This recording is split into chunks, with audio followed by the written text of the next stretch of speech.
ఇలాగా చేస్తే ముక్కు వంకర ఏమైనా పోతుంది, బ్రీదింగ్ డిఫికల్టీ ఏమైనా నార్మల్గా అయిపోతుందా అంటే అండి, ఇట్స్ ఇంపాసిబుల్ అండి. ఎందుకు అంటే ముక్కు వంకర అనేది చాలా రీజన్స్ బట్టి ఉంటుంది.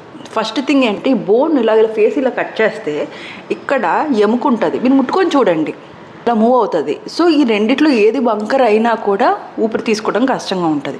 ఇలా పెట్టి ఇలా వంకర తీస్తే గట్టి గొద్దలు తప్ప ఇలా అంటే మాత్రం వంకర ఇలా తిరిగిపోదండి. ఇంకోటి ఏంటంటే, ఇన్ఫీరియర్ టర్బినేట్ అంటే ఇంకో ఎముకుంటుంది, మిడిల్ టర్బినేట్ అని ఇంకో ఎముకుంటుంది. అవి పెద్దవైనా కూడా బ్రీదింగ్ డిఫికల్టీ ఉంటుంది. ఇక్కడ నేరోయెస్ట్ పార్ట్ నేసల్ వాల్వ్ అంటాం, అది నేరో అయినా కూడా డిఫికల్టీ వస్తుంది. మనం ఇలా నొక్కికొని ఇలా గట్టిగా ప్రెషర్ పెట్టి చేయండి, అవ్వదు.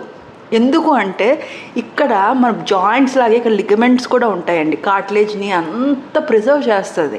దీనివల్ల బ్రీదింగ్ డిఫికల్టీ పోతుంది అంటే ఇంపాసిబుల్. మరి వాళ్ళు ఎందుకు అలాగా ఫీల్ అవుతుంటారు, నాకు కొంచెం బెటర్గా అనిపిస్తుంది.